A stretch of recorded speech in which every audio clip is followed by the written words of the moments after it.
পানবাসী ৰাইজৰ সহযোগত অনুষ্ঠিত কৰা আজি মুকলি সভাৰ সভাপতিত্ব আসন অলংকৃত কৰাৰ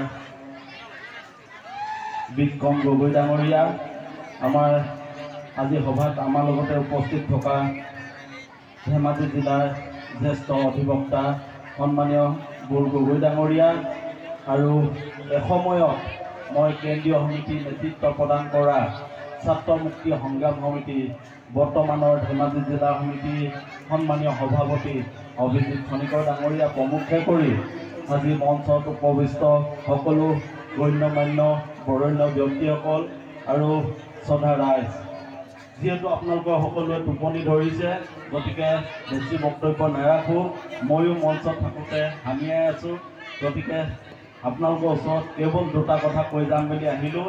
আৰু আজি বিশেষকৈ উদযাপন সমিতিয়ে আমাক চিচি বৰ্গৰ পৰা আমন্ত্ৰণ জনাই আপোনালোকৰ মাজত এইকণ মৰম দিয়াৰ বাবে আমি উদযাপন সমিতিক ধন্যবাদ জনাইছোঁ।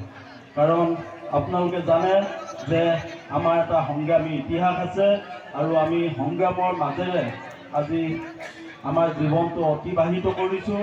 আৰু আপোনালোকৰ এই অঞ্চলত যেতিয়া ভূমিপট্টা আন্দোলন হৈছিল সেই সময়তো আমি অখিল গগৈ ডাঙৰীয়াৰ লগত আপোনালোকৰ এই অঞ্চলত আহিছিলোঁ আৰু আজি এনেকৈ ৰাজহুৱাভাৱে আপোনালোকৰ অঞ্চলত থাকিব পাই আমি মনৰ পৰা আনন্দ প্ৰকাশ কৰিছোঁ। শেষত দুটা কথা কম, আপোনালোকে যদি নিজৰ সন্তান বুলি ভাবে তেতিয়াহ'লে দুখ নধৰিব। কাৰণ বৰ্তমান আমি যি দেখিছোঁ যে বিহু বাণিজ্যিকৰণ হৈ গৈছে। আজিৰ তাৰিখত বিহু যি আমাৰ ইতিহাস, বিহু যি মাদকতা, বিহু যি পৰম্পৰা, এই পৰম্পৰাবোৰ আমাৰ মাজত নোহোৱা হৈ গৈছে। আমি বিহুক জীয়াই ৰাখিব লাগিব। আমি বিহুক জীয়াই ৰাখিলেহে আমাৰ বৃহত্তৰ অসমীয়া জাতিটো জীয়াই থাকিব। আজি বিহুক অসমীয়া জাতি আয়ুস ৰেখা বুলি কোৱা হয়, কিন্তু অসমীয়া জাতিটো জীয়াই ৰাখিবৰ কাৰণে আমি বিহুটোক কেনেকৈ জীয়াই ৰাখিছোঁ এই প্ৰশ্ন আমি নিজে নিজক কৰিব লাগিব। আৰু নিজক আমি প্ৰশ্ন কৰিলেহে আমি আমাৰ জাতিটোৰ ভৱিষ্যত জীয়াই ৰাখিব পাৰিম, বিহুক জীয়াই ৰাখিব পাৰিম। আপোনালোকে দেখিছে এইখন অসমতে তিনিচুকীয়াৰ দৰে এখন ঠাই আজি বিহাৰ দিৱস পাতিবলৈ চৰকাৰী পৃষ্ঠপোষক হৈ আহিছে। গতিকে চৰকাৰৰ পৃষ্ঠপোষকতাতে যদি আমাৰ অসমতেই যদি বিহাৰ দিৱস পাতে, তেতিয়াহ'লে আমি অসমীয়াই কিয় আমাৰ জাতীয় উৎসৱ বিহুটোক আমি জীয়াই ৰাখিব নোৱাৰোঁ? কিয় আমাৰ নিভাজ অসমীয়া মানুহখিনি আমি গাঁৱে গাঁৱে আমি জাতীয় উৎসৱটো জীয়াই ৰাখিব নোৱাৰোঁ?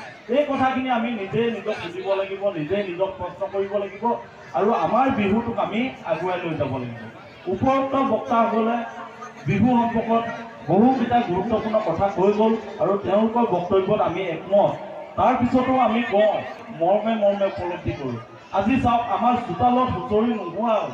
আজি আমাৰ এই সৰুপাম অঞ্চলত এযোৰা হুঁচৰি আমি দেখিবলৈ নাপালোঁ। গতিকে আমাৰ বিহুনো কোন চাইডে কোন দিশত গৈ আছে এই কথাখিনি আমি উপলব্ধি কৰিব লাগিব। আমি মঞ্চত ডাঙৰ ডাঙৰ বহু কথা ক'ব পাৰোঁ, কিন্তু নিজক কিমান শুধৰণি কৰিছোঁ, নিজে কোন দিশে গৈছোঁ এই কথাখিনি আমি উপলব্ধি কৰিব লাগিব। গতিকে শ্ৰদ্ধাৰ ৰাইজ, আপোনালোকে আমাৰ অসমীয়া জাতিটো যদি সঠিক পথত আগুৱাই নিব খোজে, তেতিয়াহ'লে আমাৰ যিসমূহ অঞ্চলত নিভাজ অসমীয়া মানুহখিনি বসবাস কৰে সেই অঞ্চলত বিহুটো জীয়াই ৰাখিব লাগিব।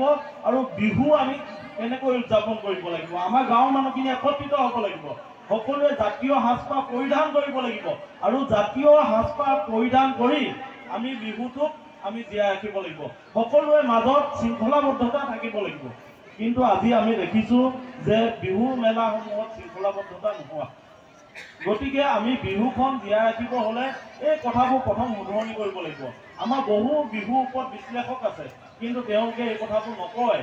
গতিকে আমি তেওঁলোককো আহ্বান জনাম যে তেওঁলোকে বিহুখন জীয়াই ৰাখিব হ'লে আমি কেনেকৈ আগুৱাই লৈ যাব লাগিব এই কথাবোৰ বিহু মঞ্চসমূহত তেখেতলোকে কওক। লগতে আপোনালোকে জানে যে আমাৰ অসমীয়া জাতিটোক দিয়া হিতাধিকাৰীৰ ওপৰত এতিয়া চৰকাৰে তেখেতলোকে পৃষ্ঠপোষক কৰিব খুজিছে, অসমীয়া জাতিটোৰ হিতাধিকাৰী কৰিব খুজিছে, খেতি পথাৰ প্ৰতি অসমীয়া জাতিটোৰ মন আঁতৰাব খুজিছে। আৰু সেইবাবে আজিৰ তাৰিখত আমাৰ খেতি পথাৰত এতিয়া খেতি নকৰা হ'ল। আজি আমাৰ অসমৰ ল'ৰা ছোৱালী কেৰেলা বা বেংগলোৰ নগ'লে আমাৰ ঘৰখন নচলা হ'ল। গতিকে চৰকাৰলৈ আজি এই মঞ্চৰ পৰা আমি আহ্বান জনাইছোঁ যে চৰকাৰে আমাৰ খেতি পথাৰসমূহত জলসিঞ্চনৰ ব্যৱস্থা কৰক। বছৰেকত যাতে আমি 3টাকৈ খেতি কৰিব পাৰোঁ তাৰ বাবে চৰকাৰে ব্যৱস্থা কৰক। আৰু আমাৰ খেতিক আমি যদি আমাৰ উৎপাদনৰ উৎস হিচাপে লওঁ, বা যিহেতু বিহু আমাৰ অৰ্থনীতিৰ ক্ষেত্ৰত জড়িত, গতিকে আমি অৰ্থনীতিটো কেনেকৈ জীয়াই ৰাখিম আৰু খেতিক আমি কেনেকৈ ব্যৱহাৰ কৰিম, এই কথাবোৰ চৰকাৰে ভাবক। তেখেতলোকৰ বিশেষজ্ঞজন আছে, গতিকে চৰকাৰে এই কথাখিনি বিবেচনা কৰিব বুলি আজি এই মঞ্চৰ পৰা আমি আহ্বান জনাইছোঁ। আৰু শেষত আমি আপোনালোকক আহ্বান জনাওঁ যে আমি এই অঞ্চলৰে সন্তান, এই অঞ্চলতে আমি সংগ্ৰামৰ মাজেৰে ডাঙৰ দীঘল হৈছোঁ। আপোনালোকৰ এই অঞ্চলৰ যেতিয়া ভূমি পট্টা নাছিল, ভূমি পট্টাৰ কাৰণে আমি অখিল গগৈ ডাঙৰীয়াৰ লগত আমি আন্দোলন কৰি এই অঞ্চলতে থাকি আমি খোজকাঢ়ি কাঢ়ি মানুহৰ ঘৰে ঘৰে গৈ এই অঞ্চলৰ মানুহক আমি ভূমি পট্টা দিয়াইছিলোঁ।